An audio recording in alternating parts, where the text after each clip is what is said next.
Hello दोस्तों, राधे राधे। आप सभी कैसे हैं? आशा करती हूँ कि आप सभी अच्छे होंगे। आज मैं लेकर आई हूँ पौष मास की कथा अध्याय 3। जिस प्रकार सूर्य के एक किरण आने से समस्त अंधकार मिट जाता है, उसी प्रकार जब हृदय में भक्ति का उदय होता है तो अज्ञानता का सारा अंधकार दूर हो जाता है। इस समय चल रहे पवित्र पौष मास में इसलिए एक साधक को अपने मन को नियंत्रित करते हुए अधिक से अधिक नाम जप, शास्त्रों के अध्ययन और आंतरिक चिंतन मन में समय व्यतीत करना चाहिए, क्योंकि यह शीतकालीन समय है जिसमें हमारे शरीर की गतिविधि भी मंद हो जाती है। ऐसे में अपनी आंतरिक ऊर्जा को बनाए रखते हुए प्रत्येक साधक को अपनी आंतरिक साधना की ऊष्मा को प्रज्वलित करना चाहिए। इसी संदेश के साथ चलिए आज हम प्रारंभ करते हैं हमारे पौष माह की एक पौराणिक कथा को। आइए आज की पौष मास की कथा व्रत आरंभ करते हैं। नैमिषारण्य की में एकत्रित हुए ऋषि मुनियों ने कहा, सूत जी गोस्वामी, अब हम महात्म सुव्रत का चरित्र सुनना चाहते हैं। वे महान विद्वान किस गोत्र में उत्पन्न हुए थे, वे किसके पुत्र थे और उनकी तपस्या क्या थी, किस प्रकार उन्होंने भगवान श्री विष्णु की आराधना की थी। यदि आप उचित समझे तो हमें इस विषय में बताइए। श्री सूत जी ने गोस्वामी ने कहा, हे ऋषिगण, मैं सुव्रत के दिव्य और पावन चरित्र का अवर्णन करता हूँ। ध्यान पूर्वक सुनिए, क्योंकि यह प्रसंग अत्यंत मंगलकारी और परम भगवान श्री हरि की चर्चा और महिमा से युक्त है। यह पुरातन समय की बात है। नर्मदा नदी के पवित्र तट पर अमरकंटक नामक तीर्थ में कौशिक वंश में एक श्रेष्ठ ब्राह्मण उत्पन्न हुए थे और उनका नाम था सोम शर्मा। उनका कोई पुत्र नहीं था, इस कारण वे अत्यंत दुखी रहते थे। उनकी पत्नी का नाम था सुमाना। उनकी पत्नी पवित्र पतिव्रता व्रत का उत्तम आचरण करने वाली थी। एक दिन अपने पति को चिंतित देखकर उन्होंने कहा, हे स्वामी, आप चिंता मत करिए। चिंता के समान दूसरा कोई और दुख नहीं है, क्योंकि वह शरीर को सुखा डालती है। जो उसे हमेशा त्याग कर यथोचित बर्ताव करता है, वह अनायास ही आनंद को प्राप्त करता है। कृपया आप मुझे बताएं कि आपकी चिंता का कारण क्या है। तब सोम शर्मा ब्राह्मण ने कहा, हे सुवते, न जाने किस पाप के कारण मैं निर्धन तो हूँ ही, लेकिन पुत्रहीन भी हूँ। यह मेरे दुख का कारण है, जो मुझे बार बार चिंता में लेकर जा रहा है। अपने पति की बात सुनकर सुमना ने कहा, स्वामी सुनिए, मैं आपको एक विशेष बात बताती हूँ जो सभी संदेह को नाश करने वाली है।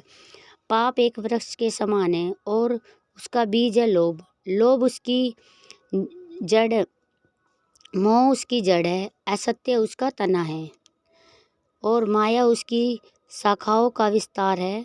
दंभ और कुटिलता उसके पत्ते हैं, कुबुद्धि उसके फूल है और अनर्थ उसकी गंध है। छलपा, खंड चोरी, ईर्ष्या, कूटनीति और पाप आचरण से युक्त प्राणी उस मोह समान वृक्ष के पक्षी हैं जो माया रूपी शाखाओं पर बसेरा करते हैं। अज्ञान उस वृक्ष का फल है और अधर्म को उसका रस बताया गया है। दुर्लभ स्वरूप जल से सींचने पर उसकी बुद्धि होती है और अश्रद्धा उसके फूलने और फलने से ऋतु बताई गई है। जो भी मनुष्य उस वृक्ष की छाया में आश्रय लेकर संतुष्ट रहता है, उसके पके हुए फलों को प्रतिदिन खाता है और उन फलों के धर्म रूप रस से पुष्ट होता है, वह ऊपर से चाहे कितना भी प्रसन्न क्यों न हो, वास्तव में वह पतन की ओर आगे बढ़ता ही रहता है। और इसलिए एक पुरुष को चिंता छोड़कर लोभ का भी त्याग करना चाहिए। स्त्री, पुत्र और धन की चिंता तो कभी नहीं करनी चाहिए। हे प्रियतम, कितने ही विद्वान लोग मूर्खों के मार्ग का अवलंबन करते हैं। दिन रात वे मोह में डूबे रहकर निरंतर इसी चिंता में पड़े रहते हैं कि किस प्रकार मुझे अच्छी स्त्री मिले, कैसे मैं बहुत से पुत्र प्राप्त कर पाऊंगा। इसलिए हे पति देव, आप चिंता और मोह का त्याग कर दीजिए और विवेक बुद्धि का आश्रय लीजिए।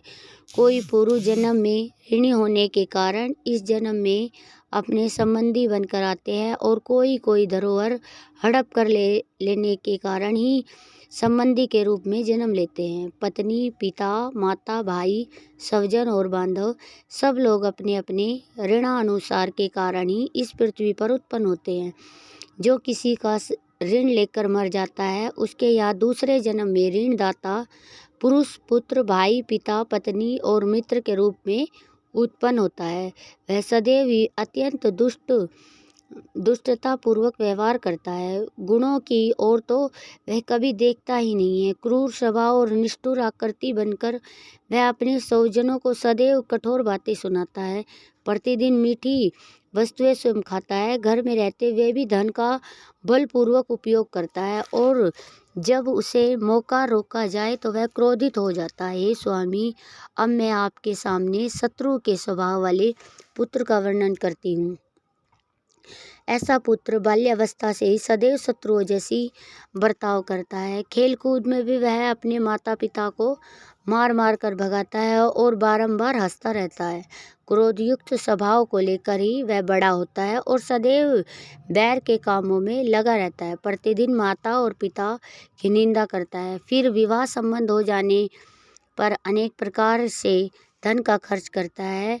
घर और खेत आदि सब पर मेरा है ऐसा कहकर पिता और माता को प्रतिदिन फटकारता है। उनकी मृत्यु के बाद ना तो श्राद्ध करता है और ना ही कभी दान करता है। और ऐसे अनेक पुत्र इस पृथ्वी पर उत्पन्न होते रहते हैं। हे प्रियवर, अब मैं आपको ऐसे पुत्र का वर्णन करती हूँ जिसके द्वारा प्रिय वस्तु की प्राप्ति होती है। ऐसे पुत्र बचपन से ही माता पिता का प्रिय रहते हैं। बड़े होने पर उनकी प्रिय साधना में लगे रहते हैं और सदैव अपनी भक्ति से माता पिता को संतुष्ट करते हैं। स्नेह से, मीठे वचन से और प्रिय लगने वाले बातचीत से उन्हें प्रसन्न रखने की चेष्टा करते हैं और माता पिता की मृत्यु के बाद संपूर्ण श्रद्धा कर्म और पिंडदान आदि का कार्य भी करते हैं। बोलो राधे राधे। और उनकी समृद्धि के लिए तीर्थ यात्रा भी करते हैं।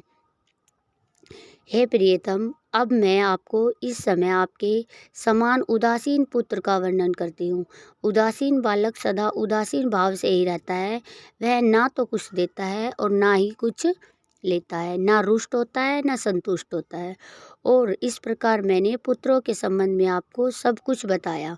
पुत्रों की ऐसी ही गति है, जैसे पुत्र होते हैं वैसे ही पिता, माता, पत्नी, बंधु बांधव और भत्या आदि अन्य लोग भी बताए गए हैं। मनुष्य की तो बात ही क्या करे, पशु, घोड़े, हाथी, भैंस इत्यादि भी ऐसे ही होते हैं। यह सभी ऋणी के संबंध से ही मिलते हैं। हम दोनों ने पूर्व जन्म में न जाने किससे ऋण लिया है और न जाने किसकी धरोहर हड़पी है। और इतना ही नहीं, हमने किसी के साथ बैर संबंध भी नहीं रखा है और इसलिए हमें धन, पुत्र आदि किसी वस्तु की प्राप्ति नहीं हुई है। यह समझकर आप शांति धारण कीजिए और व्यर्थ की चिंता छोड़ दीजिए। आपने किसी को दान नहीं दिया तो फिर धन कैसे आएगा। हे प्राणनाथ, दुखी मत होइए। जिस पुरुष को धन मिलना चाहिए, निश्चित ही उसके हाथों में अनायास ही धन आ जाता है। मनुष्य उस धन की बड़े यत्न से रक्षा करता है, लेकिन जब वह जाने का होता है तो वह चला ही जाता है। ऐसा समझकर आप शांत हो जाइए, निरर्थ चिंता को छोड़ दीजिए। अपनी पत्नी के ऐसे वचन सुनकर सोम शर्मा ब्राह्मण ने कहा, हे कल्याणी, तुम ठीक कह रही हो। तुम्हारा यह वचन हर प्रकार से संदेह को नाश करने वाला है। फिर भी सत्य के ज्ञाता साधु पुरुष अपने वंश की रक्षा करते हैं। हे प्रिय, मुझे पुत्र की चिंता है। मन में आता है कि जिस किसी भी उपाय से संबंध हो, मैं पुत्र अवश्य उत्पन्न करूं। वह सुनकर सुमन्ना ने कहा, हे महाभाग, एक ही विद्वान श्रेष्ठ पुत्र है। बहुत से गुणहीन पुत्रों को लेकर क्या करना। मात्र एक ही पुत्र कुल का उद्धार करता है, बाकी तो केवल कष्ट देने वाले होते हैं। और पुण्य के प्रभाव से ही पुत्र की प्राप्ति होती है। पुण्य से ही अच्छा कुल मिलता है और पुण्य से ही उत्तम गर्भ की प्राप्ति होती है। इसलिए आप पुण्य कर्म का अनुष्ठान कीजिए। हे प्राणनाथ, पुण्य कर्म करने वाले मनुष्य ही सुख राशि का भोग करते हैं। अपनी पत्नी की यह बात सुनकर सोम शर्मा ब्राह्मण ने पूछा, हे भद्र, मुझे पुण्य का अनुष्ठान बताओ। उत्तम पुण्य कैसे होता है और पुण्य के लक्षणों का विवरण करो। यह सुनकर उसकी पत्नी सुमन्ना ने कहा, प्राणनाथ, पुरुष या स्त्री को हमेशा जिस प्रकार बर्ताव करना चाहिए और जिस प्रकार पुण्य करने से कीर्ति, पुत्र, प्रिय स्त्री और धन की प्राप्ति होती है, वह अब मैं आपको बताती हूँ और पुण्य का लक्षण भी कहती हूँ, सुनिए। ब्रह्मचार्य, तप, मखपन, बच्चक वर्तन, हे दानेन, नित्य पापी, क्षमा, शौच, वल्लभ, ब्रह्मचार्य, तपस्या, पंच यज्ञों का अनुष्ठान, दान, नियम, क्षमा, शौच, अहिंसा, उत्तम शांति और चोरी का अभाव, यह 10 पुण्य के अंग बताए गए हैं और उनमें अनुष्ठान से धर्म की पूर्ति करनी चाहिए। धर्मात्मा पुरुष अपने मन, वाणी और शरीर, इन तीनों की क्रिया से धर्म का संपादन करता है और उसके बाद वह जिस वस्तु का चिंतन करता है वह दुर्लभ होते हुए भी उसके सरलता से मिल जाती है। तब सोम शर्मा ने पूछा, हे भामिनी, धर्म का स्वरूप कैसा है, उसके कौन कौन से अंग हैं? इस विषय में सुनने में भी मेरी रुचि है, इसलिए तुम प्रसन्नतापूर्वक इसका वर्णन करो। तब सुमन्ना ने कहा, हे ब्राह्मण, जिनका अद्रि वंश में जन्म हुआ है, जो अनुसुईया के पुत्र है, उन भगवान दत्तात्रेय जी ने ही सदैव धर्म का साक्षात्कार किया। महर्षि दुर्वासा और दत्तात्रेय ने इस दोनों में उत्तम तपस्या की। उन्होंने तपस्या और आत्मबल के साथ धर्म अनुकूल बर्ताव भी किया। उन्होंने व्रत वन में रहकर 10,000 वर्ष तक तपस्या की थी, बिना कुछ खाए पिए, मात्र हवा पीकर जीवन निर्वाह किया। तत्पश्चात उन्होंने उतने ही समय यानी 10,000 वर्ष तक दोनों ने पंच अग्नि से सेवन किया। इसके बाद वे जल के भीतर खड़े रहकर उतने ही वर्ष तक तपस्या में लगे रहे। यति वर त्रिय दत्तात्रेय और मुनि श्रेष्ठ दुर्वासा दोनों दुर्लभ हो गए और तब मुनि वर दुर्वासा के मन में धर्म के प्रति बड़ा क्रोध हुआ और उसी समय बुद्धिमान धर्म साक्षात वहाँ पर आ पहुँचे। उनके साथ ब्रह्मचार्य और तप आदि भी मूर्तिमान बनकर आए थे। सत्य, ब्रह्मचार्य, तप और इंद्रिय संयम, यह उत्तम और विद्वान ब्राह्मण के रूप में आए। नियम ने कहा, विद्वान पंडित का रूप धारण किया था और दान अग्निहोत्री का स्वरूप धारण करके महर्षि दुर्वासा के सामने प्रकट हुए। क्षमा, शांति, लज्जा, अहिंसा और अकल्पना, यह सभी स्त्री रूप धारण करके वहाँ पर उपस्थित हुई। बुद्धि, प्रज्ञा, दया, श्रद्धा, मेघा, सत्कीर्ति और शांति, इन सब का भी वही स्वरूप था। पांचों अग्नियाँ, परम पावक वेद और वेदांग, यह सब भी अपने अपने दिव्य स्वरूप धारण किए हुए वहाँ पर आए और इस प्रकार धर्म स्वयं अपने परिवार के साथ ऋषि दुर्वासा के सामने आए। ऋषि दुर्वासा ने इन सबको साथ लिया और इसलिए धर्म ने कहा, हे ब्राह्मण, आप तपस्वी होकर भी क्रोध क्यों कर रहे हैं? क्रोध तो मनुष्य के क्षय और तपस्या दोनों का नाश कर देता है, इसलिए तपस्या के समय सर्वनाशी क्रोध को त्याग देना चाहिए। हे ब्राह्मण देव, स्वरूप हो जाइए। हे ब्राह्मण देव, स्वस्थ हो जाइए। आपकी तपस्या का फल बहुत उत्तम है। यह सुनकर दुर्वासा मुनि ने कहा, आप कौन हैं जो इन श्रेष्ठ ब्राह्मणों के साथ पधारे हैं और आपके साथ यह सुंदर स्वरूप और अलंकारों से सुशोभित स्त्रियां कौन हैं? तब धर्म ने कहा, हे मुनि, यह जो आपके सामने ब्राह्मण के रूप में पूर्ण तेज से युक्त दिख रहे हैं, जो हाथ में दंड और कमंडलों के लिए हुए अत्यंत प्रसन्न जान पड़ रहे हैं, उनका नाम ब्रह्मचार्य है।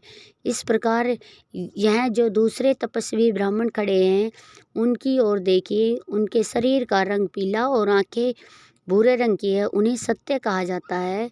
धर्मात्मन इन्हीं के समान जो अपने दिव्य प्रभा से विष्णुदेवों की समानता कर रहे हैं, जिनका आपने सदैव ही आश्रय लिया है, वही है यह आपको मूर्तिमान तप इनका दर्शन कीजिए, जिनकी वाणी प्रसाद गुण से युक्त है, जो दीप्यमान दिखाई दे रहे हैं। संपूर्ण जीवों पर दया करना उनका स्वभाव है और जो सर्वदा आपका पोषण करते हैं। यही दमयानी इंद्रिय यम यहाँ व्यक्त रूप धारण करके आए हैं, जिनके मस्तक पर जटा है, जिनका स्वभाव कुछ कठोर जैसा लग रहा है, जिनके शरीर का रंग पीला है और जो अत्यंत तीव्र और महान समानार्थी लग रहे हैं, जिनका श्रेष्ठ ब्राह्मण का रूप धारण करके हाथ में तलवार ली है। वे पापों का नाश करने वाले नियम हैं, जो अत्यंत श्वेत और महान दीप्यमान, जिनके शरीर का रंग शुद्ध श्वेत मणि के समान है, जिनके हाथ में जल से भरा हुआ कमंडलू है, जिन्होंने दातून ले रखी है, वे सोच ही यहाँ ब्राह्मण का रूप लेकर आए। इतना कहते हुए धर्मराज ने अब वहाँ पर आई हुई सभी स्त्रियों का परिचय दिया और वे कौन कौन थी और उनका किस रूप में आई हैं, यह हम सुनेंगे हमारी पौष मास कथा की अगली कड़ी में। उसे सुनने के लिए अगर अभी तक आपने सब्सक्राइब नहीं किया है तो आपने चैनल को सब्सक्राइब कर लीजिए और नोटिफिकेशन को ऑन कीजिए, ऑन करके रखिए और आप हमसे मिल ले। अगली कथा में हमारी कथा आपको कैसी लगी प्लीज़ कमेंट बॉक्स में ज़रूर बताइए। लास्ट में आपको कहते हैं राधे राधे, बोलियो राधे राधे। धन्यवाद।